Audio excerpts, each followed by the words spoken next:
ஆமென். சத்தமா ஆமென் சொல்லுங்க பாப்போம். எப்போ இயேசுவின் நாமத்தில் பிதாவேன்னு சொன்னாலும் உங்களுக்கு எவ்வளவு சத்தமா ஆமென் சொல்லணுமோ அவ்வளவு சத்தமா ஆமென் சொல்லணும். ஆமென் அப்படின்னா என்ன அர்த்தம்? துதி கனம் மகிமை எல்லாம் உமக்கு செலுத்துகிறோம் இயேசுவின் நாமத்தில் பிதாவே அப்படின்னா என்ன அர்த்தம்? அது அப்படியே நடக்கட்டும் ஆண்டவரே. துதி உமக்கு, கனம் உமக்கு, மகிமை உமக்குன்னு ஊழியக்காரர் சொல்லிட்டு இயேசுவின் நாமத்தில் பிதாவே அப்படின்னா என்ன சொல்லணும்? அப்படியே ஆக கடவுது. இது ஜெபத்தை முடிக்கும் போது மாத்திரம் இல்ல. ஜெபத்தை முடிக்கும் போது மாத்திரம் இல்ல. பிரசங்கம் நடக்கும் போது கூட ஆண்டவர் உங்களுக்குன்னு ஒரு வார்த்தை கொடுக்கிறார் பாருங்க. உங்களோட ஒரு வார்த்தை பேசுறாரு பாருங்க. அந்த வார்த்தை வரும்போது உங்க உள்ளத்தின் ஆழத்துல இருந்து வாயை திறந்து என்ன சொல்லணும்? ஏன்னா இப்பதானே கிறிஸ்துமஸ், நேற்று கிறிஸ்துமஸ் ஆராதனை எல்லாம் முடிச்சிருக்கிறோம் இல்லையா? மரியாளிடத்துல தூதன் சொல்றான், நீ கர்ப்பவதியாகி ஒரு குமாரனை பெறுவாய், அவருக்கு இயேசு என்று நீ பெயரிடுவாய், உன்னிடத்தில் பிறக்கிறது பரிசுத்தம் உள்ளதா இருக்கும், அப்படி அப்படியாகும் இப்படியாகும் நிறைய சொல்றான் தூதன். தூதன் சொல்றத மரியாள் கேட்டுட்டு ஒரு சின்ன கேள்வி கேட்கிறா, இது என் வாழ்க்கையில எப்படி நடக்கும்? நான் புருஷனை அறியேனே. ஏன்னா இயற்கைக்கு மாறா நீங்க சொல்றீங்க, இயற்கைக்கு மாறான ஒன்றை நீங்க பேசுறீங்க, இது எப்படி நடக்க போகுது அப்படின்னு கேட்டபோது தூதன் ஒரு வார்த்தை சொன்னார், தேவனாலே கூடாத காரியம் ஒன்றுமில்லை. இதுதான் தூதன் மரியாள்கிட்ட சொல்ல வேண்டியது. எல்லாம் சொல்ல வேண்டியதெல்லாம் சொல்லிட்டான். கடைசியா சொல்றான், தேவனாலே கூடாத காரியம். இத சொன்ன உடனே அவன் கொடுத்த மெசேஜ கொடுத்து முடிச்ச உடனே அவன் போகணும், தூதன் போகணும். ஆனா தூதன் போகாம நின்னுகிட்டு இருக்கிறான்.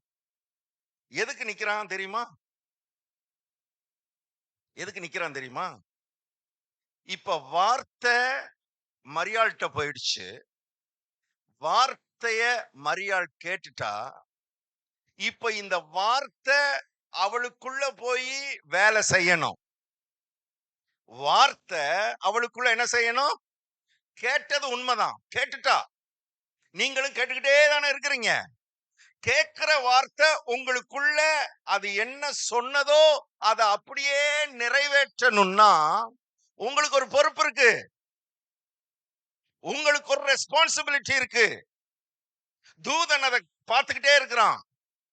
மரியாளுக்குள்ள இந்த வார்த்தை வேலை செய்யணும்னா அவ வாயை திறந்து என்ன சொல்லணும் தெரியுமா? என்னங்க? என்ன சொல்லணும் தெரியுமா? என்ன சொன்னா அவ? வாசிங்க. லூக்கா 1:38 வாசிங்க பாப்போம். அதற்கு மரியாள், இதோ நான் ஆண்டவருக்கு அடிமை, எல்லாரும் சொல்லுங்க, உம்முடைய வார்த்தையின்படியே எனக்கு. அப்போ ஆண்டவர் அனுப்புகிற வார்த்தை, அவர் அனுப்புகிற வாக்குத்தத்தம், அவர் பேசுகிற வார்த்தை உங்க வாழ்க்கையில கிரியை செய்யணும்னா உங்க வாயிலிருந்து இது வரணும். என்ன வரணும்? உம்முடைய வார்த்தையின்படியே எனக்கு. இது ஒரு மாறாத பிரின்சிபிள். கவனிங்க, இட்ஸ் எ பிரின்சிபிள். இது ஒரு பிரமாணம். என்னைக்கு உங்களுக்குள்ள இருந்து விசுவாசத்தோட இந்த வார்த்தை உங்க வாயில வருதோ, எப்போ மரியாள் இந்த வார்த்தையை சொன்னாலோ சொன்ன மாத்திரத்துல அவளுக்குள்ள கரு உண்டாயிடுச்சு, அவளுக்குள்ள அற்புதம் நடந்துருச்சு. என்ன தூதன் சொன்னாரோ சொன்னது நிறைவேறிடுச்சு. எப்போ? தூதன் சொன்ன போது இல்ல. கவனிங்க, தூதன் சொன்ன போது இல்லை. தூதன் சொன்னதை கேட்டு விசுவாசிச்சு இவ சொன்னா பாருங்க, என்ன சொன்னா? உம்முடைய வார்த்தையின்படியே எனக்கு ஆக கடவுதன் சொன்னல. வாய திறந்து சொன்னா பாருங்க, சொன்ன மாத்திரத்துல பரலோகத்திலிருந்து தூதன் மூலமாய் அனுப்பப்பட்ட வார்த்தை அவளுக்குள்ளே கருவை உண்டாக்கி விட்டது. அப்போ பரலோகத்திலிருந்து அனுப்பப்படுகிற வார்த்தை நமக்குள்ள அற்புதத்தை செய்யணும்னா நம்ம வாயிலிருந்து இந்த வார்த்தை வரணும். என்ன வரணும்? உம்முடைய. ஒவ்வொரு தடவையும் நீங்க கர்த்தர் பேசும்போதெல்லாம், பிரசங்கம் நடக்கும்போது, பிரசங்கம் பண்ணும்போது, ஆண்டவர் பிரசங்கத்தின் மூலமா உங்களோட பேசும்போதெல்லாம், ஒவ்வொரு முறையும் உம்முடைய வார்த்தையின்படியே ஆக கடவுது, உம்முடைய வார்த்தையின்படியே ஆக கடவுதுன்னு சொல்றது உங்களுக்கு கஷ்டமா இருக்கும்னு சொல்லிதான் ஆண்டவர் உங்களுக்காகவே அத ஒரே வார்த்தை ஆக்குனார். என்ன வார்த்தை அது? அவ்வளவுதாங்க. இந்த ஆமேன உங்களுக்கு சொல்ல வைக்கிறதுக்கு நான் ஒரு பிரசங்கம் பண்ண வேண்டியது. அப்போ ஆமேன் அப்படின்னு சொல்றது சும்மா ஏதோ நேரத்தை போக்குறதுக்கு இல்ல. கர்த்தர் பரலோகத்திலிருந்து அனுப்புகிற வார்த்தை உங்க ஆவிக்குள்ள ஒரு வேலையை நடப்பிக்கிறதுக்காகத்தான். உங்க வாயை திறந்து நீங்க என்ன சொல்றீங்க? அப்போ எத்தனை ஆமேன் போடுறீங்களோ அத்தனை அற்புதம் உங்களுக்குள்ள நடக்கும். இங்க மாத்திரம் இல்ல, இன்னைக்கு மாத்திரம் இல்ல, இப்ப மாத்திரம் இல்ல, எப்பெல்லாம் வந்து நீங்க ஆண்டவர் சமூகத்துல உட்கார்றீங்களோ அப்பொழுதெல்லாம் ஆராதனை நடத்தும் போதும் சரி, பிரசங்கம் பண்ணும் போதும் சரி, கர்த்தர் உங்களோட பேசுறாருல. ஆராதனை நடத்தும் போது கர்த்தர் பேசுறாருல, ஆராதனை மூலமா கர்த்தர் பேசுறாருல, பிரசங்கத்தின் மூலமா கர்த்தர் பேசுறாருல. அத பேசும்போதெல்லாம் இப்படியே உட்காந்து ஆ ஆ ம்ஹும். ஓஹோ, அப்படியா? அப்படி இல்ல. பேசணும்னு என்ன வரணும் உள்ள இருந்து? நான் சொல்றது விளையாட்டு இல்ல. ஒரு ஊழியக்காரர் ஆண்டவர்கிட்ட போய் கேட்டாராம். ஆண்டவரோட பேசும்போது பரலோகத்துல போய் கேட்டாராம், என்ன ஆண்டவரே, நான் எவ்வளவோ கேட்டனே, எவ்வளவோ ஜெபம் பண்ணனே, எனக்கு நீங்க நிறைய காரியத்துக்கு பதில் கொடுக்கலையேன்னு கேட்டாராம். அப்ப ஆண்டவர் சொன்னாராம், நான் உனக்கு கொடுக்க வேண்டிய பதிலெல்லாம் நான் கொடுத்தேன். எல்லா பதிலையும் கொடுத்துட்டேன். இவர் சொன்னாராம், நிறைய பதில் எனக்கு வரல, என் வாழ்க்கையில நான் அனுபவிக்கலைன்னாராம். இல்ல இல்ல, நான் கொடுக்க வேண்டிய பதிலெல்லாம் உனக்கு என்ன செஞ்சேன்? கொடுத்தேன். நடந்தது, நடந்தது. நான் கொடுக்க வேண்டிய பதிலெல்லாம் கொடுத்தேன். எப்ப கொடுத்தீங்க? எப்ப கொடுத்தீங்க?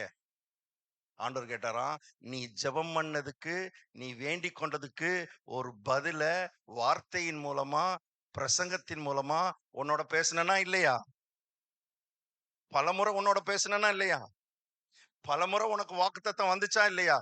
ஆமா, வாக்குத்தத்தம் தானே வந்துச்சு, அற்புதம் வரலையேன்னாராம் இவரு. அதை குறித்த வாக்குத்தத்தம் வந்துச்சு, ஆனா என்ன வரல? அற்புதம் வரலையே. ஆண்டவர் சொன்னாராம், வாக்குத்தத்தம் வந்தாலே என்ன வந்த மாதிரி? வாக்குத்தத்தத்தை அற்புதமாய் மாற்றுகிற வல்லமை உன் வாய்க்கு இருக்குது. நீ வாயை திறந்து அது வரும்போது நீ என்ன சொல்லாம விட்டுட்ட? சொல்லுங்க. நீ ஆமேன் சொல்லாததுனாலயே அந்த வாக்குத்தத்தம் எல்லாம் உன் வாழ்க்கையில நிறைவேறாம போயிடுச்சு. பக்கத்துல இருந்த ஆளுங்க, எதிர்த்தாப்புல இருந்த ஆட்கள், பின்னால இருந்த ஆட்கள்லாம் ஆமேன் சொல்லி சொல்லி அதெல்லாம் வாங்கிக்கிட்டாங்க. நீ வாய மூடிக்கிட்டு ஜிப்ப போட்டுக்கிட்டு உட்கார்ந்து இருந்ததுனால நான் உனக்கு கொடுத்த பதில உன் வாழ்க்கையில நீ அனுபவிக்காமல் போய்விட்டாய். மரியாளும் இருந்திருந்தான்னா இயேசு பிறந்திருக்க மாட்டார். அதனாலதான் கர்த்தர் கரெக்டா சூஸ் பண்ணார் மரியாளை. ஏன்னா அவருக்கு தெரியும், இவ ஒருத்தி தான் வாயை திறந்து என்ன செய்வா? ஆமென் சொல்லுவா, ஏற்றுக்கொள்ளுவா, விசுவாசிப்பா, நம்புவா. தெரியும் அவருக்கு. அதனாலதான் வேதம் சொல்லுது, அவன் மெசேஜ கொடுத்துட்டான், அவன் சொல்ல வேண்டியதை சொல்லிட்டான், ஆனா இன்னும் போகல. எப்ப போனான் தெரியுமா? வாசிங்க. எப்பொழுது? அத வாசிங்க, அதுல இருந்து வாசிங்க. மரியாள் என்று சொன்னாள். அப்பொழுது தேவதூதன் அவளிடத்திலிருந்து அது வரைக்கும் அவன் என்ன செய்யல, போகல, பார்த்துக்கிட்டே இருந்தான். நான் சொல்லட்டுமா, இங்கேயும் அநேக தேவ தூதர்கள் வந்திருக்கிறார்கள். எதுக்குன்னா இந்த வார்த்தையை உங்க வாழ்க்கையை மாற்றும்படி, தேவ வார்த்தையை உங்க வாழ்க்கையில கொண்டு வரும்படி அந்த தூதர்கள்லாம் பார்த்துக்கிட்டே இருக்கிறாங்க. என்ன பார்த்துக்கிட்டே இருக்கிறாங்க? என்ன பார்த்துக்கிட்டு இருக்காங்க? பிரதர் எவ்வளவு அழகா இருக்கிறாரு, சிவப்பா இருக்கிறாரா, கருப்பா இருக்கிறார், அதை பார்த்துக்கிட்டா இருக்கிறாங்க. அவங்களுக்கு சிவப்பும் கருப்பும் ஒண்ணுமே கிடையாது பரலோகத்துல. நீங்க என்ன கலர்ல சட்டை போட்டிருக்கீங்கன்றதெல்லாம் அவங்களுக்கு முக்கியம் கிடையாது. நீங்க என்ன அதெல்லாம் முக்கியம் கிடையாது. அவங்களுக்கு என்ன தெரியுமா? வார்த்தையோடு ஒன்றித்து, வார்த்தைய விசுவாசித்து, வாயை திறந்து இது அப்படியே என் வாழ்க்கையில நடக்கட்டும்னு உண்மையா வாயை திறந்து சொன்னீங்கன்னா தூதனுடைய வேலை முடிஞ்சிடும். உங்க வாழ்க்கையில கரு உருவாயிரும், அற்புதத்தின் கரு உருவாயிரும். நான் இந்த மாலை நேரத்துல சொல்றேன், அநேகருடைய வாழ்க்கையில அநேக ஆண்டுகளாக நீங்கள் எதிர்பார்த்து கொண்டிருக்கிற அற்புதத்திற்கான கரு உங்களுக்குள்ளே இந்த மாலை நேரத்துல கர்த்தர் உருவாக்க போகிறார். கரு உருவாக போகிறது. ஏன்னா அந்த வார்த்தை தான் கருவை உருவாக்குகிறது, வார்த்தை தான் மாம்சமாகிறது. அதனால வார்த்தை என்பது, பிரசங்கம் என்பது சாதாரணமான விஷயம் கிடையாது. ஹலோ, பிரசங்கம் சாதாரணமானது இல்ல. நிறைய சபைகள்ல பிரசங்க நேரத்துல நல்லா ஒரு தூக்கத்தை போட்டுருவாங்க. ஏன்னா அவங்களுக்கு பிரசங்கம் என்ன இல்ல முக்கியம். சில ஆளுங்க பிரசங்க நேரத்துக்கு வர்றதே இல்ல. பிரசங்கம்லாம் முடிஞ்சு ஒரு ஜெபம் பண்ண வரல பிரதர், அப்ப போய் அவரு நம்ம தலையை கொடுத்து ஒரு ஜெபத்தை. மதுரையில ஒரு தமுக்க மைதானம்னு ஒரு மைதானம் இருக்கு, ஒரு பெரிய கிரவுண்ட் இருக்கு. அங்கதான் வந்து ஸ்பெஷல் மீட்டிங் எல்லாம் நடக்கும். நான் அந்த மைதானத்துக்கு பக்கத்துல இருக்கிற காலேஜ்ல தான் படிச்சுட்டு இருந்தேன். அப்ப அந்த ஈவினிங் மீட்டிங் எல்லாம் அப்பப்ப போவேன். பெரிய கூட்டங்கள் நடக்கும். நீங்க அந்த கூட்டத்துக்கு போனீங்கன்னா அங்க அந்த பிரசங்கியார் உயிரை கொடுத்து பேசிக்கிட்டு இருப்பாரு. மக்கள் எல்லாம் என்ன பண்ணிட்டு இருப்பாங்க தெரியுமா? ஒரு கூட்டம் உப்பு கடலை, பொறி கடலை, வேர்க்கடலை, அது போல போட்டிருப்பான் கடை அந்த கிரவுண்ட்லயே. அப்படியே இதெல்லாம் போய் ஒரு ரவுண்ட் அடிச்சு பொட்டுக்கடலை சாப்பிட்டுட்டு, பொறிகடலை சாப்பிட்டுட்டு, அவர் எல்லாரும் எழுப்பி நிற்போம் ஜெபம் பண்ணுவோம்னே விறுவிறு விறுவிறுன்னு ஓடிடுறது. எதுக்கு? அவர் வந்திருக்கிறாரு, அவர் தலையில கையை வச்சுட்டாருன்னா நமக்கு ஏதோ ஒண்ணு நடந்துரும். அவர் தலையில கை வச்சா உங்க தலை முடிதான் கொஞ்சம் கொட்டும் உங்களுக்கு. அவருக்கு உங்க தலையில இருக்கிற எண்ணெய் எல்லாம் அவருக்கு ஒட்டும். இதுதான் நடக்குமே தவிர வாழ்க்கை மாறாது. வாழ்க்கை மாறணும்னா சத்தியத்தை அறிவீர்கள், சத்தியம் உங்களை விளங்குதா விளங்கலையா? ஒருத்தர் கை வச்சுதான் எல்லாம் நடக்கும்னா, எல்லாம் நடந்துரும் அப்படின்னா, கை வச்சு ஜெபம் பண்றதெல்லாம் தப்பு இல்ல, அதெல்லாம் சரி. ஆனா கை வச்சு ஜெபிச்சாலே எல்லாம் நடந்துரும்னு வைங்களேன்.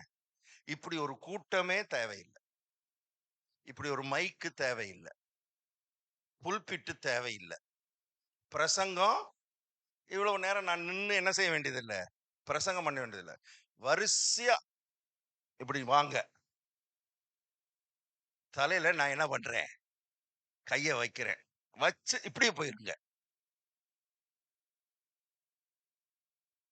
ஏன்னா வச்சாதான் எல்லாம் நடந்துரும்ல. கை வச்சாலே எல்லாம் நடந்துரும்ல.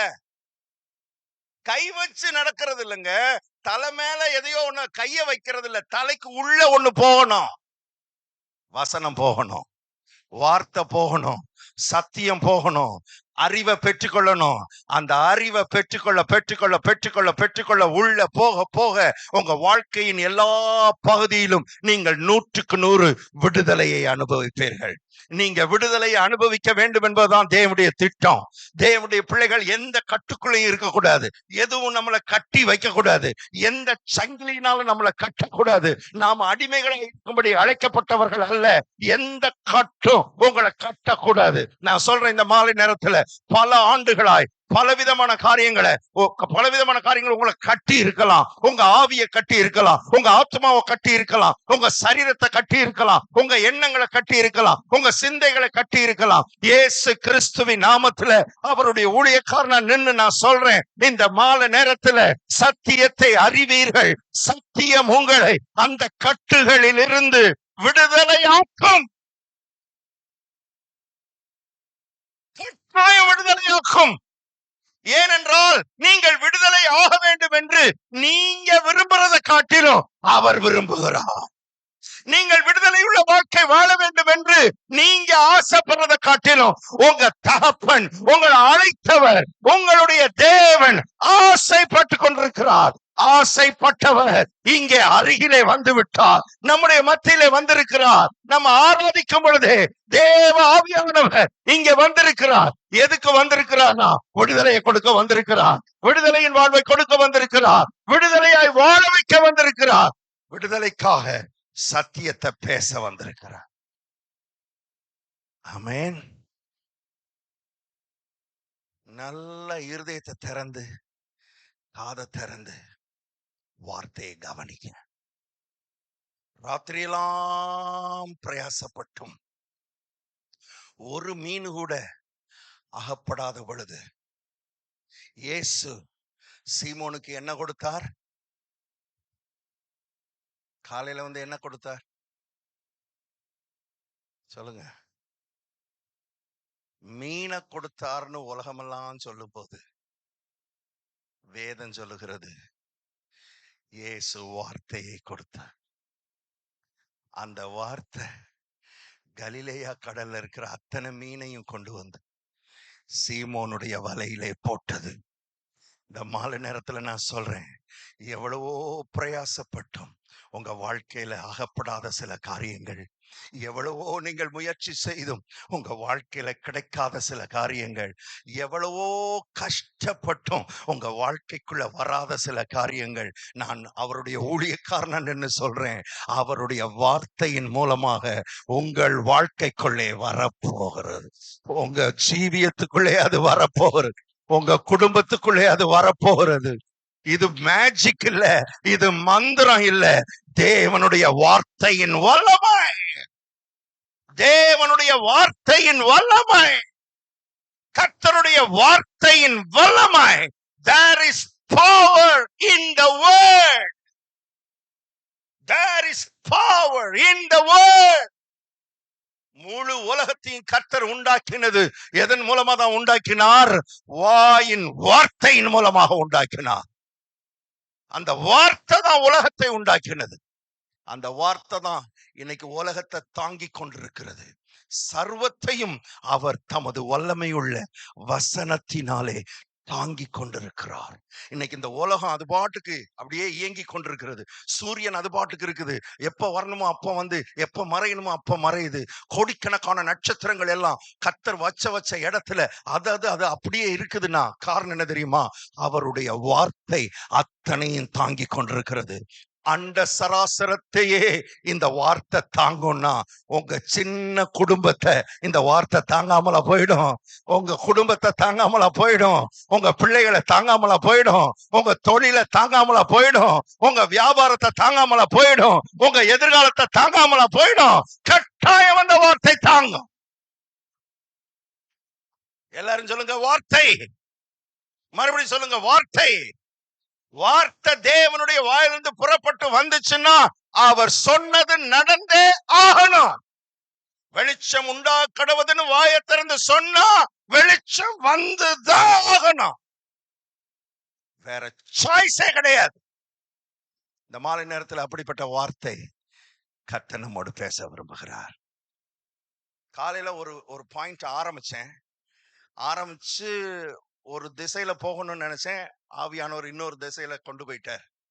ஆனா எனக்கு தெரியும், ஆவியானவர் போற திசையில நம்மளும் போனா கட்டாயம் நமக்கு ஆசீர்வாதம் உண்டு. காலையில ஆசீர்வதிக்கப்பட்டீங்க தானே? ஆண்டவர் பேசினார் தானே?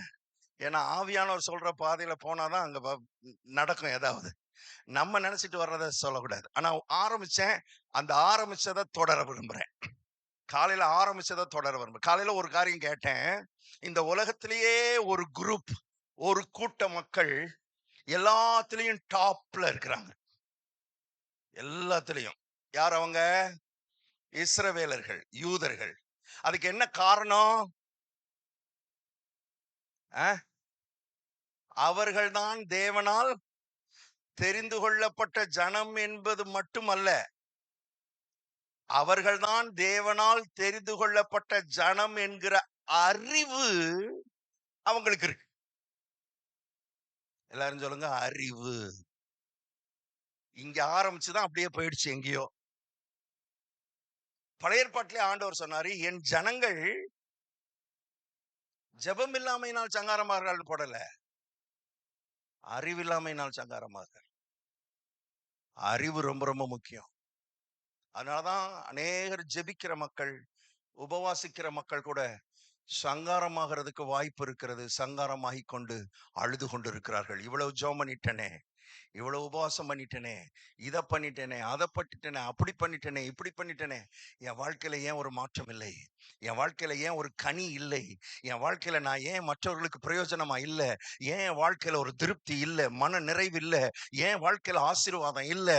நான் எதிர்பார்க்கிற, வேதம் சொல்லுகிற, தேவன் வாக்கு பண்ணியிருக்கிற அந்த நன்மைகள் என் வாழ்க்கையில வரலையே, நான் பார்க்க முடியலையே. போக போக தீமை, போக போக பிரச்சனை, போக போக வேறு மாதிரியான காரியங்கள் என் வாழ்க்கையில நடக்குதே, என்ன காரணம், என்ன காரணம் கேட்டுக்கிட்டே இருக்கிறாங்க. கர்த்தர் பதில் சொல்லும்படி விரும்புகிறார். என் ஜனங்கள் அறிவில்லாமையினால். அறிய வேண்டியதை அறியாம இருந்தாலே வாழ்க்கையில சங்காரம் வரும் என்று கர்த்தருடைய ஆவியானவர் சொல்லுகிறார். அதனாலதான் அறிவை இயேசுவும் சொன்னார், சத்தியத்தை அறிவீர்கள். நீங்கள் அறிகிற சத்தியம் உங்களை, நீங்கள் அறிகிற சத்தியம் உங்களை விடுதலையாக்கும். நீங்கள் அறிகின்ற சத்தியம் உங்களை விடுதலை. சோ அவங்களுக்கு அந்த அறிவு இருக்கு. யாருக்கு? இஸ்ரவேல் ஜனங்கள் யாருன்னு சொன்னோம்? சொல்லுங்க. தேவனால் தெரிந்து கொள்ளப்பட்டவர். சரி, நம்ம யாரு? சொல்லுங்க. நாம யாரு? நல்ல சத்தமா சொல்லணும், சரியா? தேவனால், தேவனால் தெரிந்து கொள்ளப்பட்டவர்கள்ன்றது சரிதான். ஆனா அதை விட மேலான ஒரு இடத்துல நம்ம இருக்கோம்.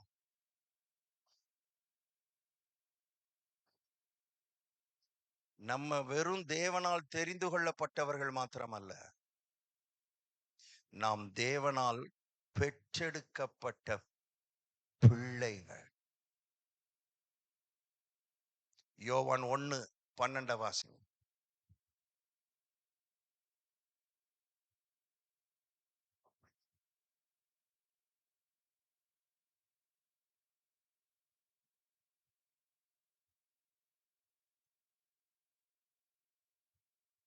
என்னங்க? மறுபடியும் வாசிங்க. எத்தனை பேர் இயேசுவின் நாமத்தின் மேல விசுவாசம் உள்ளவர்கள் இங்க இருக்கிறீங்க? சரி, அப்ப உங்களை பத்தி தான் எழுதியிருக்குன்னு அர்த்தம் இல்லையா? உங்களை பற்றி தான் எழுதியிருக்கு. ரைட்டு.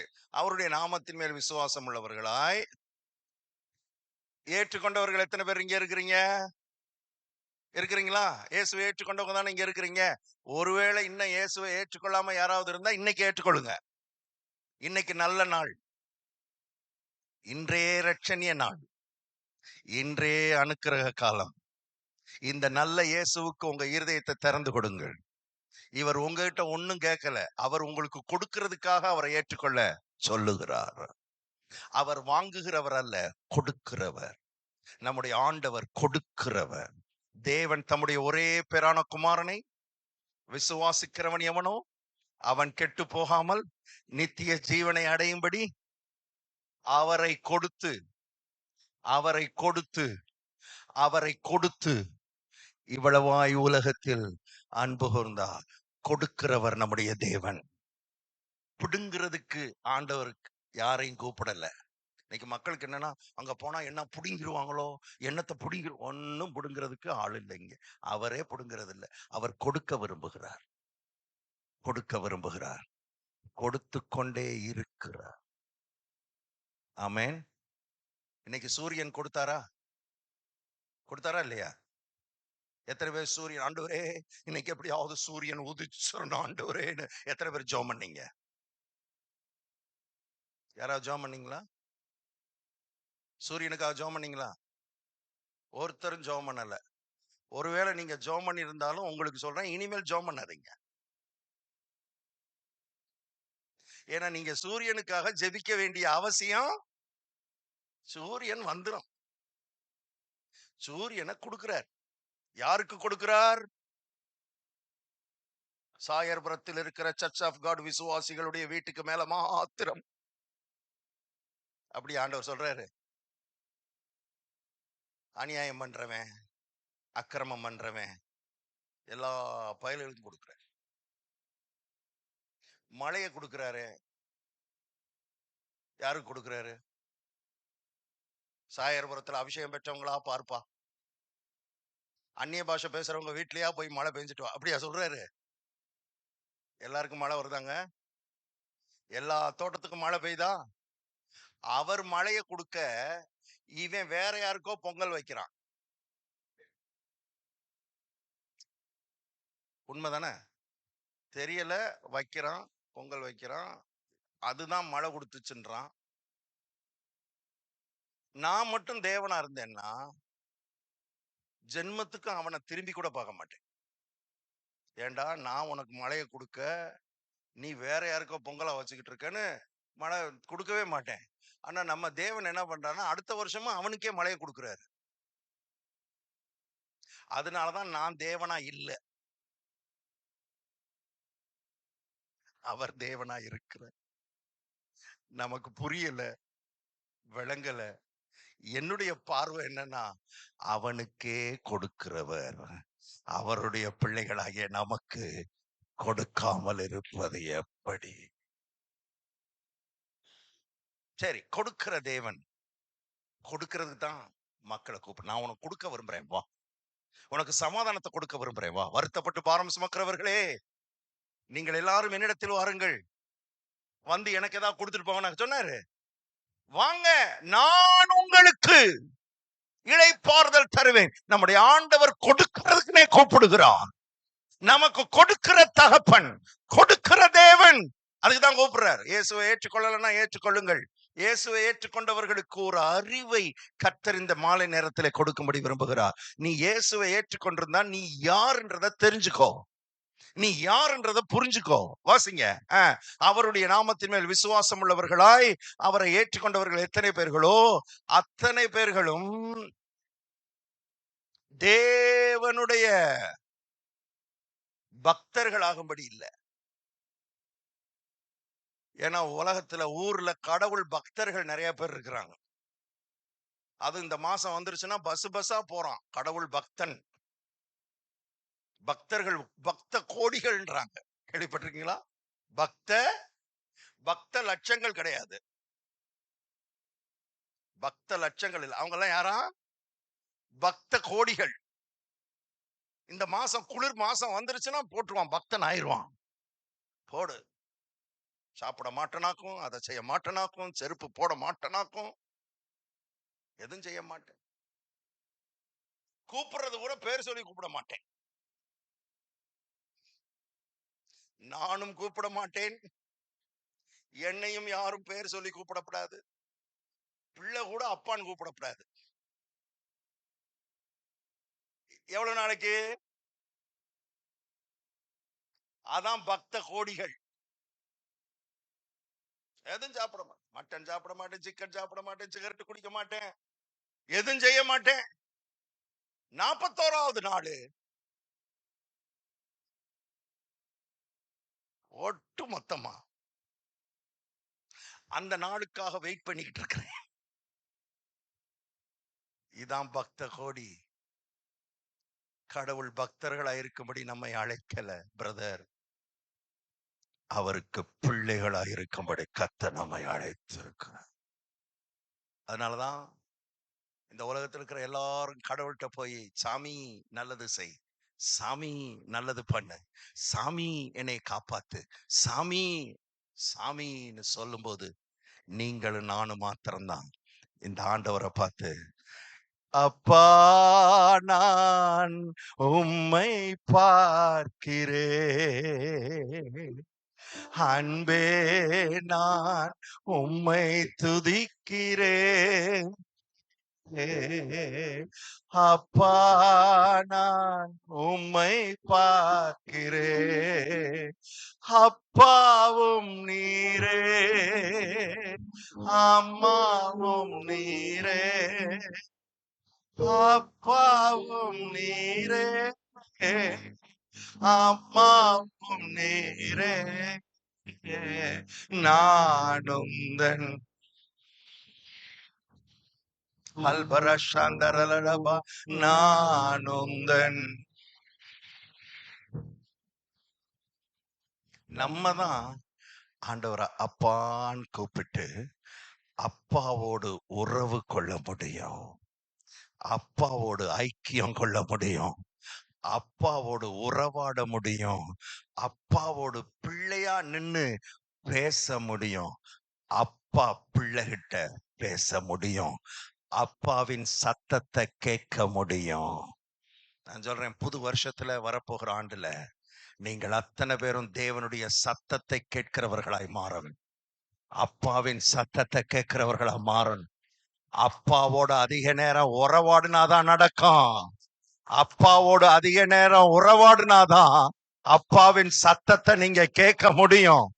தீர்மானம் எடுங்க, புது வருஷத்துல தேவையானது ஒன்றே, தேவையானது ஒன்றே, அப்பாவின் சமூகத்துல போய் நின்னு அப்பாவோடு உறவாடி உறவாடி உறவாடி உறவாடி அந்த அப்பாவின் சத்தத்தை கேட்கணும். அப்பா என்னை டைரக்ட் பண்ற மாதிரி நான் நடக்கணும், அப்பா வழி நடத்துற மாதிரி நான் போகணும்.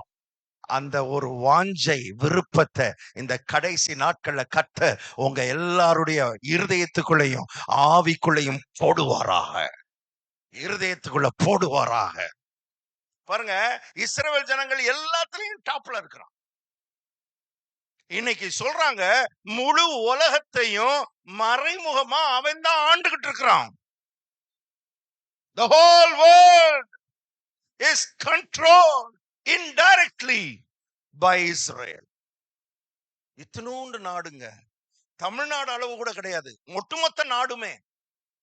ஆனா அந்த நாடு இன்னைக்கு உலகத்தையே ஆண்டுகிட்டு இருக்குதுன்னா காரணம் என்ன?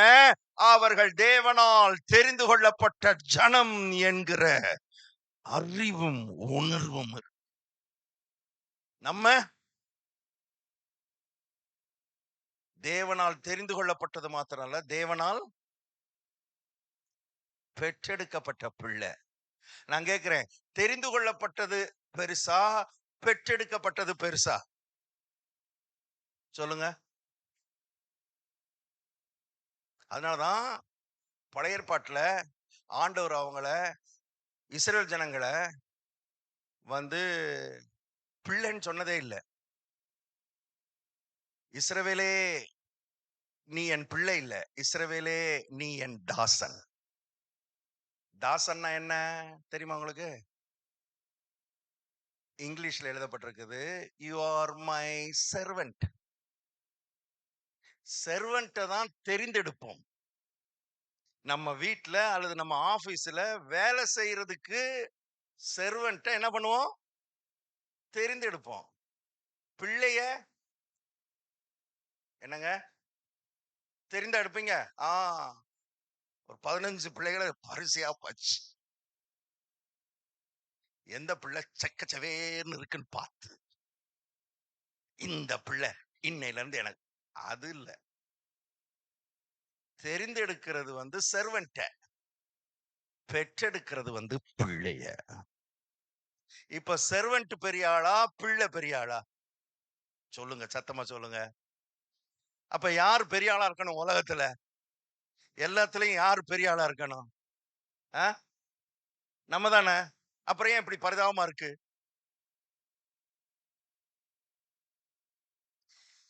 ஏன் ஆவிக்குரிய உலகம் பரிதாபமா இருக்கு? Very simple reason. என் பிள்ளைகள் அறிவில்லாமையினால் நான் அவருடைய பிள்ளைன்ற அறிவே இல்லை. வானத்துக்கும் பூமிக்கும் சொந்தக்காரராகிய தேவனுடைய பிள்ளை என்ற அறிவு, ஒரு ஆவிக்குரிய பரிசுத்த ஒரு கர்வம் இருக்கணும். என்ன இருக்கணும்? சொல்லுங்க, சும்மா சொல்லுங்க. நம்ம கர்வம்லாம் சொல்ல மாட்டோம், ஆனா இருந்துக்குருவோம் கர்வமா. வேற எதையாவது மனசுல வச்சு, அந்த வேற எதையாவது மனசுல வச்சு இருக்கிற கர்வம் போயிடணும். அதெல்லாம் இருக்கக்கூடாது. என்ன கர்வம் இருக்கணும்? ஐ ஆம் a child of God. நான் தேவனுடைய பிள்ளை. சில வருஷங்களுக்கு முன்னால மதுரையில பிளாட்ஃபார்ம்ல நடந்து போயிட்டு இருந்தேன். திடீர்னு பரபரப்பாச்சு. இது சில வருஷங்களுக்கு முன்னால் நடந்தது. திடீர்னு ரோட்ல பரபரப்பாச்சு. என்னடா ஒரு மாதிரி பரபரப்பாகுதுன்னு பார்த்தா, ஒரு குட்டி கார் ஒண்ணு வருது. மாருதி 800 அந்த காலத்துல இருந்ததுல, அந்த கார் வருது. அந்த கார் வர்றதுக்காகத்தான் இவ்வளவு பரபரப்பு. அந்த கார் வர்றதுனால பரபரப்பு. அந்த காருக்குள்ள ஒருத்தர் உட்கார்ந்து இருக்கிறாரு. இது யார் இந்த ஆளு? யாரு இப்படி இவ்வளவு பரபரப்பாகிறதுக்கு காரணமான அந்த ஆளை பார்க்கணுமேன்னு பார்த்தா, அந்த ஆளு உட்கார்ந்து இருக்கிற தோரணை, அந்த ஆளு பார்க்கிற பார்வை பயங்கரமா இருக்கு. அந்த ஆள் பார்க்கிற பார்வையே, தோரணையே பயங்கரமா இருக்கு. இதுக்காகத்தான் இத்தனை பரபரப்பு. யார் அவரு?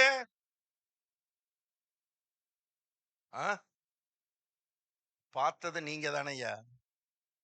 எங்க கிட்ட கேக்குறீங்களே யார் அவர்னு? யார் அவர்னா, அப்பொழுது தமிழக முதலமைச்சராய் இருந்தவருடைய மதுரையில் இருக்கிற மகன். மூணா காணா ஆனா. புரிஞ்சா புரிஞ்சுக்கோங்க.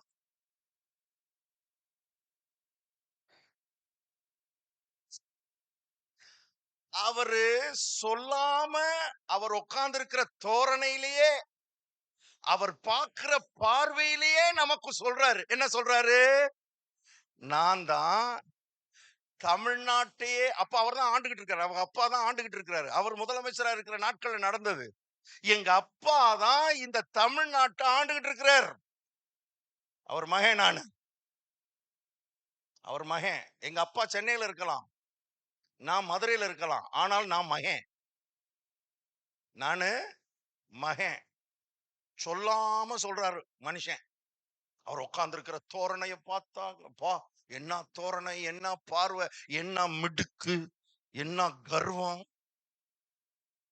ஆண்டுகிட்டு இருக்கிற அந்த அப்பா எவ்வளவு நாள் ஆள போறாரு? சொல்லுங்க பிரதர், சத்தமா சொல்லுங்க சிஸ்டர்.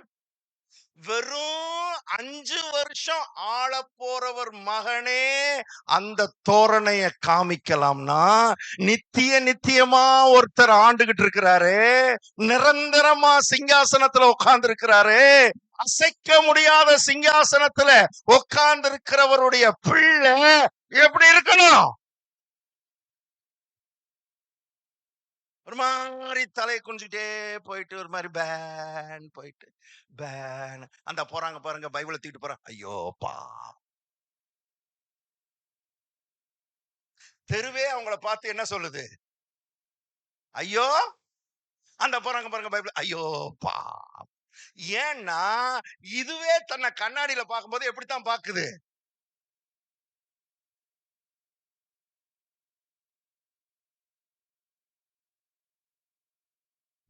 நான் சொல்றது சிரிப்பா இருக்கலாம், ஆனா ரொம்ப ரொம்ப சீரியஸான விஷயம்.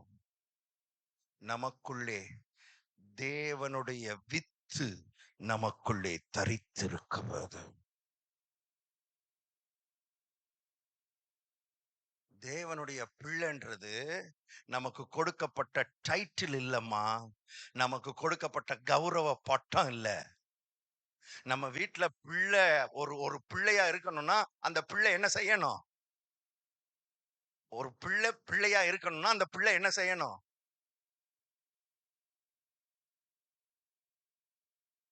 ரொம்ப கடினமான கேள்வி கேட்டணும்.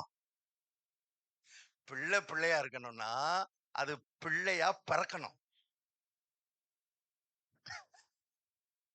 நீங்க எங்கேயோ யோசிக்க ஆரம்பிச்சு என்னவா இருக்கும்? அதுவா இருக்குமோ, இதுவா இருக்குமோ? பிள்ளை பிள்ளையா இருக்கணும்னா என்ன? பிள்ளை பிள்ளையா இருக்கணும்னா அந்த பிள்ளை நம்ம வீட்டுல என்ன செய்யணும்? பிறக்கணும். மாசத்துக்கு ஒரு ஒரு தொகையை கொடுத்துட்டு என்னைய பிள்ளையா வச்சுக்கோங்க அப்படி சொல்ல முடியாது. ஒரு குடும்பத்துல பிள்ளையா இருக்கணும்னா அந்த பிள்ளை பிள்ளையாக என்ன செய்ய வேண்டும்? பிறக்கணும். அப்ப தேவனுடைய பிள்ளைன்னு சொன்னா அது டைட்டில் இல்ல. டைட்டில் கொடுத்துக்கிட்டு இருக்க முடியாது. பிள்ளை பிள்ளையாக தேவனுடைய குடும்பத்துல பிறக்கணும். பிறக்கணும்.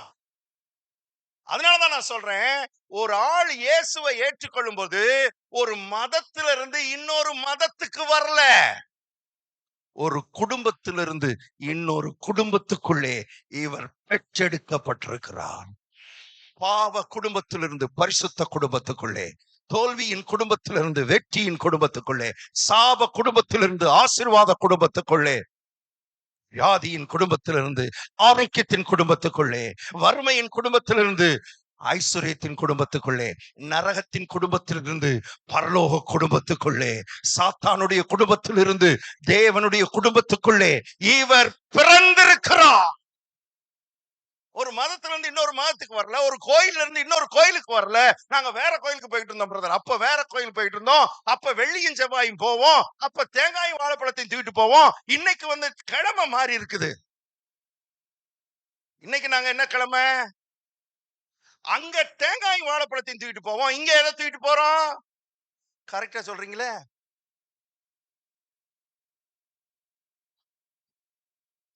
அதல்ல வித்தியாசம், அதல்ல டிஃபரன்ஸ். உண்மையாக தேவன் உங்களை என்னையும் பெற்றெடுத்தார்.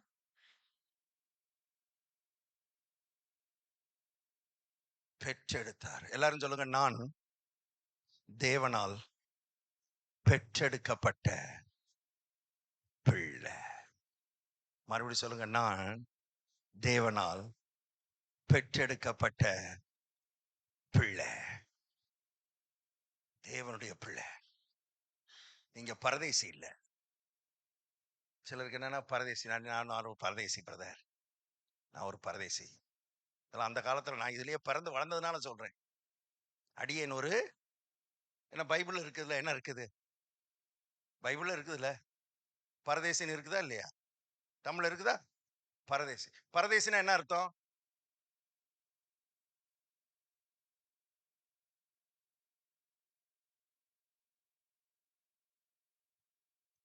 என்னம்மா? பரதேசினா தமிழ்ல அதுக்கு ஒரு அர்த்தம் இருக்கு. பரதேசின்ற வார்த்தைக்கு என்ன இருக்கு? ஒரு அர்த்தம் இருக்கு. நம்ம தமிழ்ல அந்த அர்த்தம் இருக்கிறதுனால தமிழ் பைபிளை நம்ம படிச்ச போது நாமளும் அந்த அர்த்தத்தை எடுத்துக்கிட்டோம். பரதேசினா தமிழ்ல என்ன அர்த்தம்னா பண்டாரம்னு அர்த்தம்.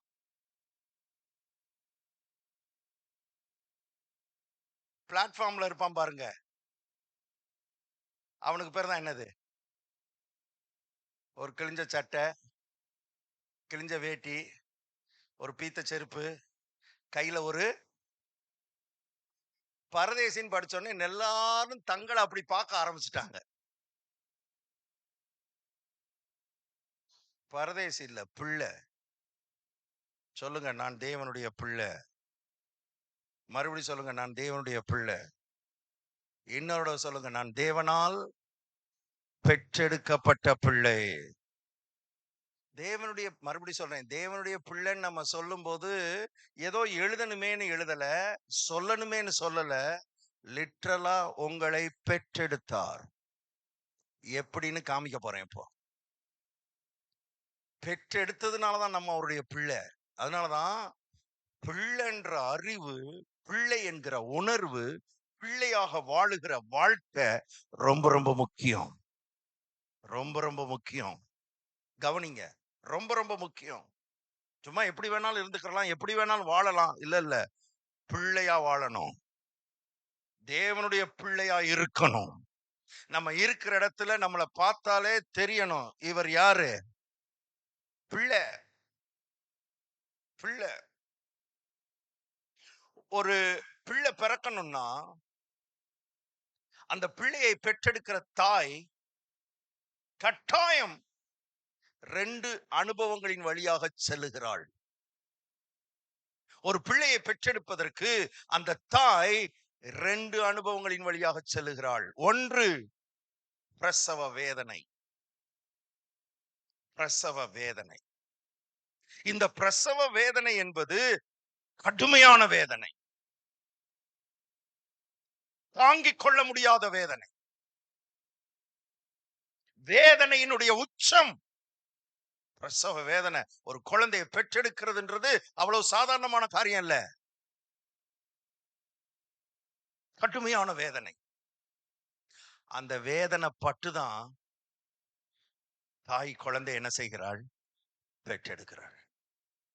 நான் சொல்லட்டுமா? எந்த தாயும் படுகிற வேதனையை காட்டிலும் அதிக வேதனைய கல்வாரி சிலுவையில பட்டுதான் உங்களையும் என்னையும் அவர் பிள்ளையாக பெற்றெடுத்திருக்கிறார். இது சும்மா எழுதின வார்த்தை இல்ல பிரதர். நீங்க பிள்ளைன்னு ஆண்டவர் சொல்லும்போது சும்மா எழுதி உங்களுக்கு ஒரு பட்டத்தை கொடுத்துட்டு போகல. பெற்றெடுத்தார்.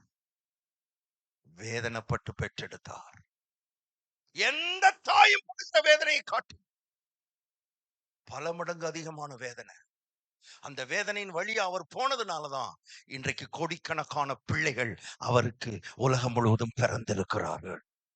அந்த கல்வாரியின் மூலமாக, அந்த சிலுவையின் மூலமாக, அவர் அவர் அதுல அடிக்கப்பட்ட அடிகளின் மூலமாக, அவர் பட்ட பாடுகளின் மூலமாக, தலையிலே வாங்கி கொண்ட முள்முடி மூலமாக, அத்தனை பாடுகள். ஒரு ஒரு மனுஷன் அத்தனை பாடுபட முடியாது.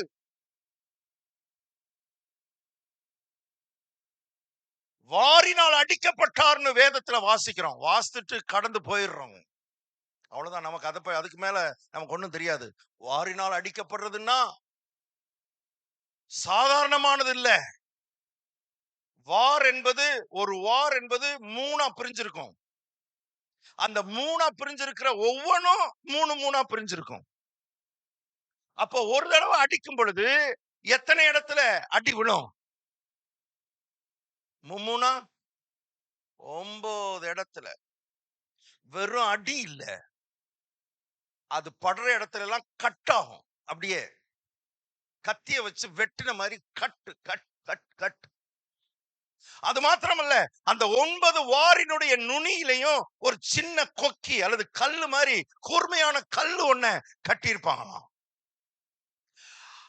திடகாத்திரமான சோல்ஜர்ஸ், படை வீரர்கள், அடிக்கிறதுக்குனே ட்ரைனிங் ஆனவங்க, அதுக்குனே ட்ரெயின் பண்ணப்பட்டவர்கள் ஓங்கி அடிப்பாங்களாம். இவங்க அடிக்கிற அடியில அந்த நுனியில இருக்கிற கொக்கி அல்லது கல்லு இவங்க அடிக்கிற வேகத்துல 9 இடத்துல போய் பதிஞ்சிருமா உள்ள. கவனிக்கும்படி விரும்புகிறேன். அது பதிஞ்சிட்டா திரும்ப வார இழுக்கணும். அடுத்த அடி அடிக்கிறதுக்கு எடுக்கணும். எடுக்கும்போது என்ன நடக்கும் தெரியுமா? 9 இடத்துல சத பிச்சுக்கிட்டு வரும். திரும்ப அடி. திரும்ப 9 இடத்துல போய் மாட்டிக்கணும். திரும்ப அதை இழுக்கும் பொழுது 9 இடத்துல அப்படியே சத பிச்சு. இது போல எத்தனை அடி தெரியுமா? 39 அடிகள் அவருடைய முதுகிலே அடிக்கப்பட்டது. ஹிஸ்டாரியன்ஸ், சரித்திர ஆய்வாளர்கள் சொல்றாங்க, எந்த ஆளும் 8 அடி 9 அடிக்கு மேல தாங்க மாட்டாங்களாம். பைத்தியம் பிடிச்சு ஓடிடுவாங்களாம். அந்த வேதனையை தாங்க முடியாம பைத்தியம் அதனாலதான் கைய ஒரு போஸ்ட்ல கட்டிட்டு தான் அடிப்பாங்க. இயேசு 39 அடியும் வாங்கினார். அவங்க சொல்றாங்க அந்த முதுகுல காயங்கள் இல்ல, காயம்தான் இருந்தது. ஏன்னா ஒட்டுமொத்த முதுகும் பிஞ்சிருச்சு. அப்படி அடிபட்டு தான் உங்களை பெற்றெடுத்தார் பிரதர், உங்களை பெற்றெடுத்தார் சிஸ்டர். வேணும்னே அந்த பாதையின் வழியாக போனார். வேணும்னே அந்த பாதையை அவர் ஏற்றுக்கொண்டார். ஒரு பிள்ளையை நான் பெற்றெடுக்கணும்னா இந்த பாதையின் வழியா நான் போறதுக்கு நான் ஆயத்த ஆண்டவரே, நான் ரெடியா இருக்கிறேன் ஆண்டவரே. என்னை அடிக்கலாம் ஆண்டவரே, முள்முடியை என் தலையில வைக்கணுமா வைங்க ஆண்டவரே. முள்ளுன்னா நம்ம நினைக்கிற கருவேல முள் இல்ல, காட்டுல இருக்குது பாருங்க கருவேல முள், அந்த முள் இல்ல.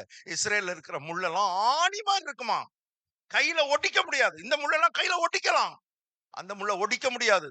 அவ்வளவு ஸ்ட்ராங். ஆணி மாதிரி இருக்கிற முள்ளினாலே ஒரு முடியை பின்னி தலையில வச்சு திடகாத்திரமான வாலிபர்கள் ஓங்கி அடித்த பொழுது அது தலையை தைத்து கொண்டு உள்ள போய் மூளையை கலக்குச்சான். 2 கண்ணு வெளியே வந்துச்சுன்னு சொல்றாங்க. அப்படி பாடுபட்டுதான் உங்களை என்னையும் பிள்ளையாய் பெற்றார். பிள்ளைன்னு சொல்றது சாதாரணமானது இல்ல சிஸ்டர். பிள்ளைன்னு சொன்னா சாதாரணமானது இல்ல பிரதர். அதனாலதான் அவருக்கு பிள்ளையா இருக்கிறேன்னா நமக்குள்ள ஒரு நேச வைராக்கியம் உள்ள பற்றி எரியணும். அவர் மேல ஒரு அன்பு பற்றி எரியணும். இவ்வளவு பாடுபட்டு, இவ்வளவு உபத்திரவப்பட்டு, இவ்வளவு வேதனைகளை சகித்து என்னை அவர் பிள்ளையாய் பெற்றெடுத்திருக்கிறார்.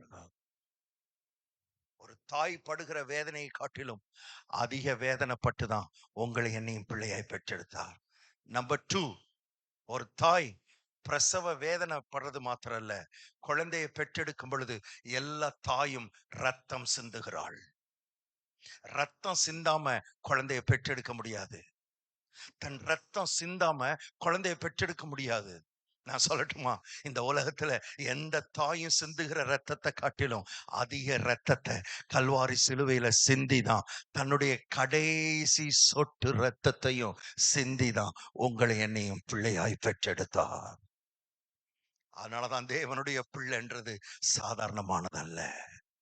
இவ்வளவு பாடுபட்டு பெற்றெடுத்த உங்க பிள்ளை, அவருடைய பிள்ளைய பராமரிக்காம விட்டுருவாரா பிரதர்? உங்களை பாதுகாக்காம விட்டுருவாரா சிஸ்டர்? உங்க குடும்பத்தை காக்காம விட்டுருவாரா? உங்க எதிர்காலத்தை அவர் காக்காம விட்டுருவாரா? நமக்கு பிரச்சனை என்னன்னா, இதெல்லாம் நம்ம என்ன செய்யல, பிள்ளைன்ற அறிவு. உங்களுக்கு தெரியுமா, ஒவ்வொரு ஸ்திரியும் ஒவ்வொரு தாயும் குழந்தைய பெற்றெடுக்கும் போது அந்த பிரசவ வேதனை இருக்குது பாருங்க, அந்த வேதனையை தாங்க முடியாம அவ நினைப்பாளாம், இந்த வேதனைக்கு இப்படி நான் வேதனைப்படுறதுக்கு ஒரு ஏதாவது செத்துட்டா நல்லா இருக்கும் அப்படின்னு நினைப்பாளாம். ஏன்னா அவ்வளவு வேதனையை கொடுக்கிற பயங்கரமான வேதனை. நான் இந்த உலகத்தை விட்டே போயிட்டா நல்லா இருக்கும், செத்துட்டா நல்லா இருக்கும் அப்படின்னு நினைக்கிற நேரம் குழந்தை பிறந்துருமா, குழந்தை பிறந்துரும். குழந்தையின் முகத்தை பார்த்த உடனே அந்த தாய் நினைப்பாளாம், ஐயோ நான் செத்துறக்கூடாது, இந்த குழந்தைக்காக நான் வாழணும், இந்த குழந்தைய நான் காப்பாற்றணும், இந்த குழந்தைய நான் வளர்க்கணும். உங்களுக்கு தெரியுமா, கல்வாரி சிலுவையில இயேசு தொங்கும் பொழுது அவர் மாம்சீகத்துல பட்ட பாடுகளை தாங்க முடியாம ஒரு தாய் நினைக்கிறத போல நினைச்சாராம், இதோட நான் போயிட்டா நல்லா இருக்கும், இதோட நான் இல்லாம ஆயிட்டா நல்லா இருக்கும், இதோட நான் செத்துட்டா ஒண்ணும் இல்லாம போயிட்டா நல்லா இருக்கும் அப்படின்னு இயேசு கல்வாரி சிலுவையில நினைச்சாராம். அப்படி நினைச்ச போது பிதாவாகிய தேவன் அந்த அந்த அந்த பாடுகளினால, அந்த சிலுவை பாடுகளினாலே இந்த உலகத்துல பிறக்க போகிற கோடிக்கணக்கான பிள்ளைகளை அவர் கண்ணு முன்னால காமிச்சாராம். கல்வாரியில தொங்கும் போது கண்ணு முன்னால காமிச்சாராம். இந்த சாயர்புரத்துல அவருக்கு பிறக்க போகிற பிள்ளைகளை எல்லாம் 2000 ஆண்டுகளுக்கு முன்னாலேயே அந்த கல்வாரி சிலுவையில கர்த்தருடைய கண்களுக்கு முன்னால காண்பித்தார். நம்ம முகத்தையெல்லாம் அவர் பார்த்தார். நம்ம முகத்தையெல்லாம் அவர் பார்த்து நம்ம நம்ம அவருக்கு பிறக்க போகிற அவருடைய பாடுகளை நிமித்தம், அவருடைய இரத்தத்து நிமித்தம், அவருக்கு பிறக்க போகிற பிள்ளைகளெல்லாம் பார்த்தோன்னே சொன்னாராம், நான் இப்ப செத்தாலும் 3வது நாள் மறுபடி நான் உயிரோட வந்து எனக்கு பிறக்க போகிற என் பிள்ளைகளுக்காக நான் நீடித்த நாளாயிருப்பேன். நம்மளை பார்த்துதான் நமக்காகத்தான் அவர் நீடித்த நாளா இருக்கிறாராம். கல்வாரியில நம்மள எல்லாரையும் காமிச்சாராம் பிதா. அப்படின்னு எங்க இருக்கு பாஸ்டர்? எடுத்து வாசிங்க. ஏசாயா தீர்க்கதரிசியின் புஸ்தகம் 53ஆம் அதிகாரம் 10வது வசனத்தை வாசிங்க. யாராவது சத்தமா வாசிக்கலாமா?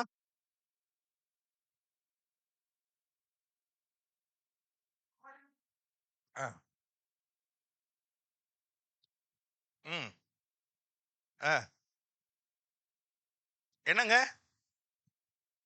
என்னங்க சந்ததினா என்னங்க? சந்ததினா அர்த்தம் என்னங்க? பிள்ளைகளை கண்டு. பிள்ளைகளை கண்டு. அப்ப கண்டுட்டார். அங்க எழுதப்பட்டிருக்கு சந்ததியை கண்டு நீடித்த நாளாய் இருப்பார். நான் சொல்லட்டுமாங்க, இன்னைக்கு இயேசு பரலோகத்துல பிதாவின் வலது வருஷத்துல உயிரோட இருக்கிறார்னா உங்களுக்காகத்தான் பிரதர் இருக்கிறாரு, சிஸ்டர் உங்களுக்காகத்தான் இருக்கிறாரு. உங்களுக்காக ஒருவர் இருக்கிறார்.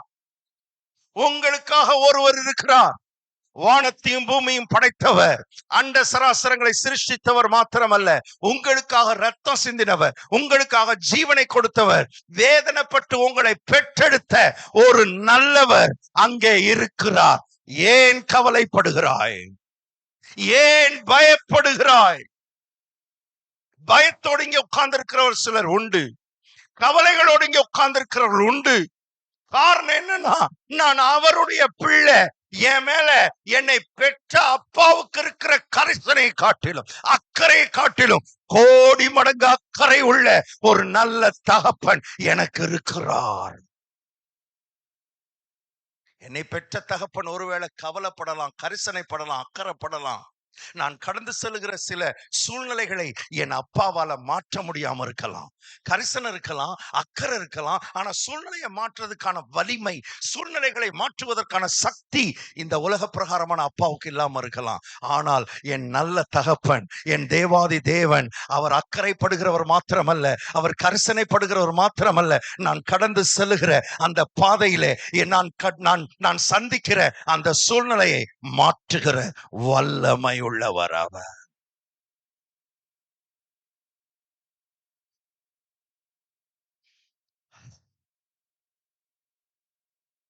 இந்த உணர்வு நமக்கு தேவை. நான் தேவனுடைய பிள்ளை, நான் தேவனுடைய பிள்ளையாதான் நடக்கும், நான் தேவனுடைய பிள்ளையாதான் இந்த உலகத்துல வாழ. உங்களுக்கு தெரியுமா, யூதர்களுக்குன்னு சில பிரமாணங்களை கொடுத்தார். பழைய ஏற்பாட்டுல கொடுத்தார்ல. என்ன கொடுத்தார்? பிரமாணம், சட்டம். அதுல ஒரு சட்டம், நிறைய இருக்குது. அதுல ஒரு சட்டம் என்னன்னா, பன்றிக்கறி சாப்பிடக்கூடாது. யூதர்கள் என்ன செய்யக்கூடாது? பன்றிக்கறி சாப்பிடக்கூடாது. பன்றிக்கறி சாப்பிடாதனால யூதனா, இல்ல யூதனா இருக்கிறதுனால பன்றிக்கறி சாப்பிட மாட்டாங்களா? சொல்லுங்க. ஒரு ஹோட்டலுக்கு போறான், ஒரு யூதன் போறான், மற்றவங்களும் வர்றாங்க. எல்லாரும் பன்றிக்கறி சாப்பிடும் போது இவன் விரும்பினாலும் என்ன செய்ய மாட்டான்? சாப்பிட மாட்டான். அத சாப்பிடாம இருக்கும்போது அவனுக்கு ஒரு எண்ணம் வருது. என்ன வருது? நான் யார்? நான் ஒரு யூதன். நான் கடவுளால் தெரிந்து கொள்ளப்பட்டாள். நான் கடவுளால் தெரிந்து கொள்ளப்பட்டாள். நான் யூதனா இருக்கிறதுனால இதை என்ன செய்யக்கூடாது. புதிய ஏற்பாட்டுல பிள்ளைகளுக்குன்னு சில பிரமாணங்கள் இருக்கு. அதுல ஒண்ணு, கோபப்பட்டு சண்டை போடக்கூடாது.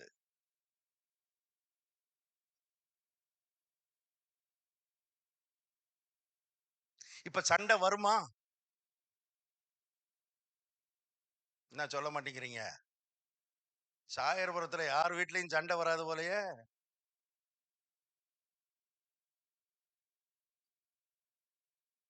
சண்டை வரும்ல. சண்டை வரும்போது ஞாபகம் வரணும்.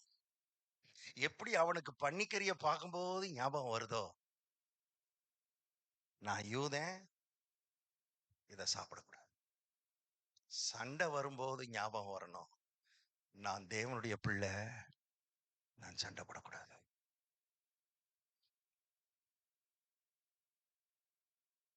பொய் சொல்றதுக்கு நிறைய சந்தர்ப்பங்கள் வருதுல்ல. சாயர்புரத்துல எதுவுமே வரல பிரதர். உண்மையிலேயே சாயர்புரம் கிட்டத்தட்ட ஹெவன் மாதிரியே இருக்குதுப்பா. கிட்டத்தட்ட பரலோகமா. நானே இங்க வந்துடலாமான்னு பாக்குறேன். சண்டை வர மாட்டேங்குது. பொய் பேசுற சூழ்நிலையே. சூழ்நிலைகள் வரலாம். தவறு செய்வதற்கான, பாவம் செய்வதற்கான சோதனையே வராதுன்னு வேதம் சொல்லல. சோதனை வரலாம். சோதனை வரலாம். ஆனா அந்த சோதனை வரும்போதெல்லாம் நமக்கு என்ன வரணும் இப்போ? ஞாபகம் வரணும். அதனாலதான் வேதம் சொல்லுகிறது, தேவனால் பிறந்தவன் பாவம் செய்யா. அப்ப பாவம் செய்யாம இருக்கணும்னா இவனுக்கு ஒரு உணர்வு இருக்கணும். என்ன உணர்வு இருக்கணும்? நான் தேவனால் பிறந்தவன், நான் தேவனுடைய பிள்ளை, நான் பிள்ளையா இருக்கிறதுனால இத செய்ய முடியாது. புருஷன் 1000 பேசட்டும், நான் என்ன செய்ய மாட்டேன். அந்த ஆள் பேசுறார், அந்த ஆள் பேசட்டுங்க. நீங்க பிள்ளை, நீங்க பன்னிக்கறி சாப்பிடக்கூடாது. உங்க புருஷன் சாப்பிட்டா சாப்பிடட்டும்.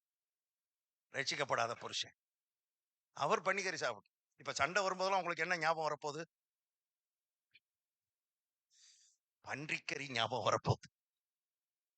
வரட்டுன்றேன். நான் பிள்ளை, பேச மாட்டேன்.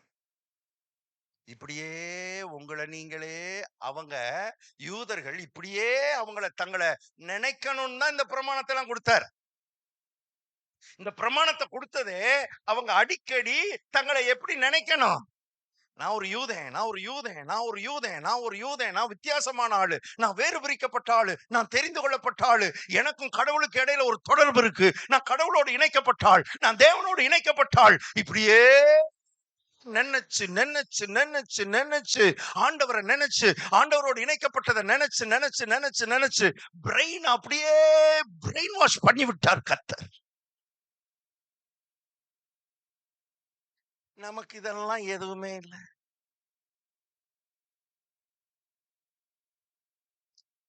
அதனாலதான் பரிதாபம். பக்கத்துல பார்த்து கேளுங்க, விளங்குதா?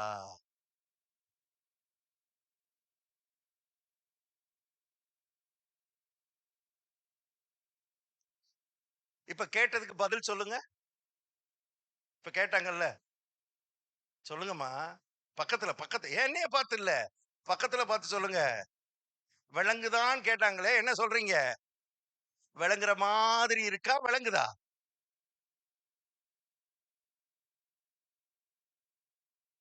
நான் காலையில எந்திரிச்சா நேரா காப்பி போட போக மாட்டேன்.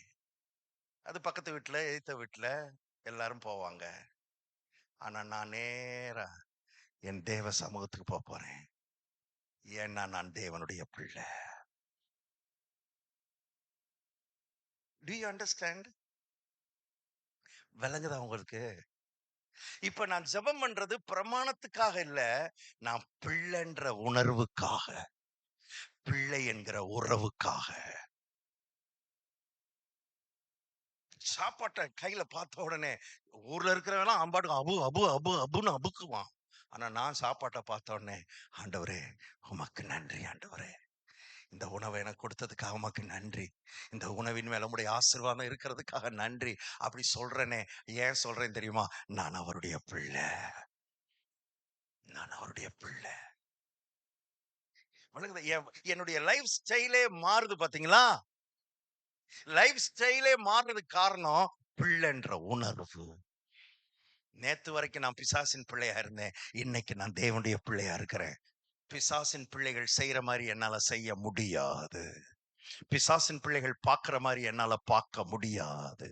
பிசாசின் பிள்ளைகள் பேசுற மாதிரி என்னால, பிசாசின் பிள்ளைகள் தங்களுடைய நேரத்தை வீணாக்குற மாதிரி தேவனுடைய பிள்ளையாகிய நான் நேரத்தை என்ன செய்ய முடியாது? வீணாக்க முடியாது. ஏன்னா நான் தேவனுடைய.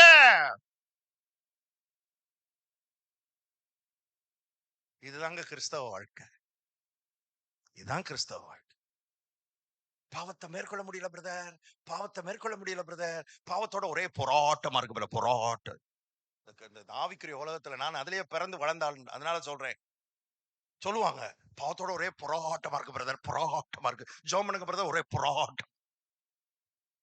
நான் ஜோம் பண்றதுனால போராட்டம் போறது இல்ல. உனக்குள்ள அறிவு வரணும், உணர்வு வரணும். தேவனால் பிறந்தவன் பாவம் செய்ய. இந்த பிள்ளைன்ற உணர்வை வளர்த்துக்கிடணும். அதுக்கு நீங்க என்ன செய்யணும்னா, அடிக்கடி, அதனாலதான் ஆண்டவர் ஜெபம் பண்ணுங்கன்னு சொன்னார். இடைவிடாமல் என்ன செய்யுங்க. எதுக்கு? பல காரணம் இருக்கு.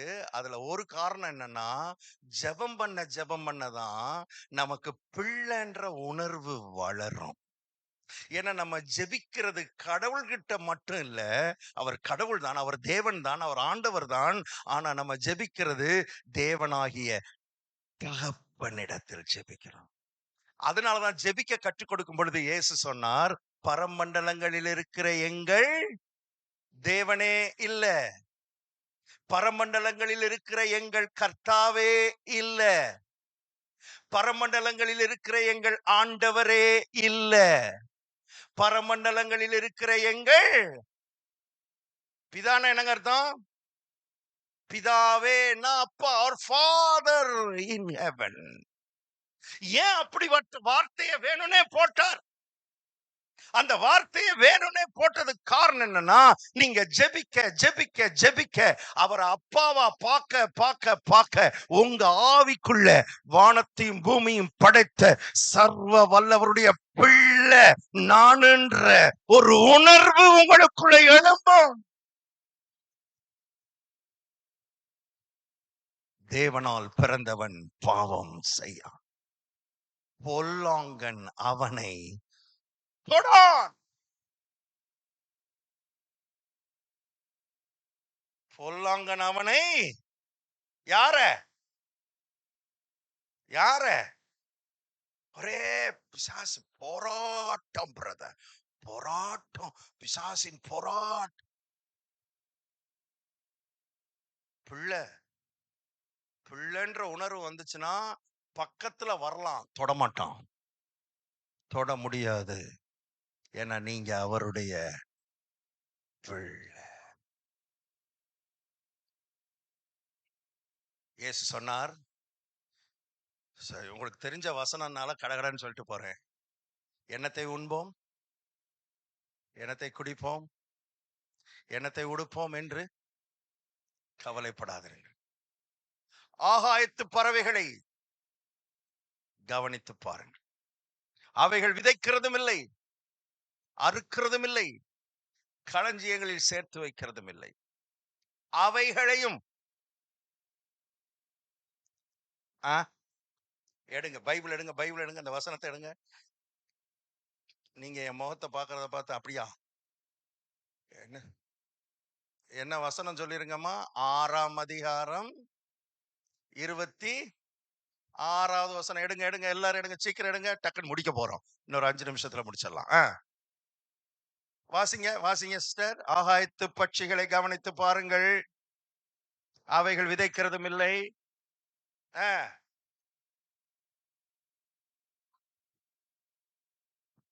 அவைகளையும் அவைகளையும் பரமபிதான் சொல்லல. ஆ, பைபிள்ல ஒவ்வொரு வார்த்தையும் முக்கியம். அவைகளையும் அவைகளின் பரமபிதா இல்ல. யார் பரமபிதா? அவைகளுக்கு அவர் பரமபிதா இல்லை. ஆகாயத்து பறவைகளுக்கு அவர் பரமபிதா இல்லை. ஆகாயத்து பறவைகளுக்கு அவர் சிருஷ்டிகர். ஆகாயத்து பறவைகளை பொறுத்தளவில் அவர் யாரு? சிருஷ்டிகர். இவைகள் சிருஷ்டிக்கப்பட்டவை. ஆண்டவர் எப்படி டீச் பண்றாரு பாருங்க. இயேசு எவ்வளவு அழகா டீச் பண்றாரு பாருங்க. அவைகளையும் உங்கள் பரமபிதா பிழைப்பூட்டுகிறார். உங்க அப்பா அது பிள்ளை இல்ல. அந்த ஆகாயத்து பறவை எல்லாம் அவருக்கு பிள்ளை கிடையாது, சிருஷ்டிக்கப்பட்டது. பிள்ளை இல்லாத சிருஷ்டிக்கப்பட்டதையே பிழைப்பூட்டுகிறார் உங்க பரமபிதா. அவைகளையே பிழைப்பூட்டும் போது அவர் சொல்றார், அவைகளை பார்க்கிலும் நீங்கள்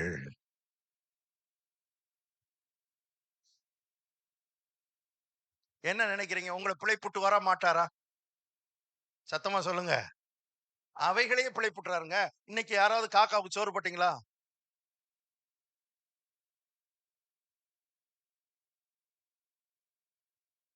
எனிஒன்? போடவே இல்லையா? ஒருத்தருமே காக்காவுக்கு என்ன செய்யல. நீங்கெல்லாம் சோறு போடலன்னு சாயர்புரத்துல இருக்கிற காக்காவெல்லாம் செத்து போகல.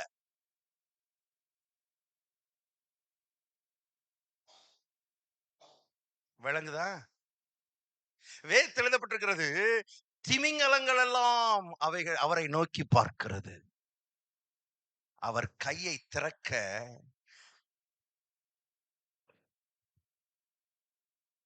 பசிபிக் கடல், வங்காள விரிகுடா, இந்திய பெருங்கடல் எல்லாம் சொல்றாங்களே, யாரு குத்தகைக்கு எடுத்திருக்கிறது?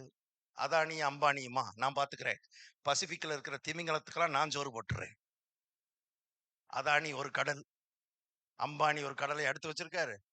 எடுத்தாலும் அவனுங்களாலேயே சோறு சாப்பாடு கொடுக்க முடியாது. சில திமிங்கலங்கள்லாம் சொல்றாங்க, ஒரு திமிங்கலம் ஒரு நேரத்துக்கு 100 டன் சாப்பிடணுமா? எவ்வளவுங்க? சத்தமா சொல்லுங்க. ஒரு டன்னா எவ்வளவு? 1000 கிலோ. கரெக்டா? ஒரு டன்னா 1000 கிலோ. 100 டன்னா வீட்டுல போய் கால்குலேட்டரை எடுத்து போட்டுட்டு நாளைக்கு வாங்க. அத்தனை கிலோவையும் கர்த்தர் கொடுத்து கொண்டிருக்கிறார். நீங்க ஒரு நேரத்துக்கு எத்தனை கிலோ சாப்பிடுறீங்க பிரதர்? கிலோ கணக்குலயா சாப்பிடுறீங்க? ஏங்க அதுக்கு அவ்வளவு கொடுக்கிறவரு உங்களை கைவிட்டுருவாராமா? உங்களை பிழைப்புட்டாம விட்டுருவாரா சிஸ்டர்? உங்களை பிழைப்புட்டாம விட்டுருவாருன்னு நினைக்கிறீங்களா பிரதர்?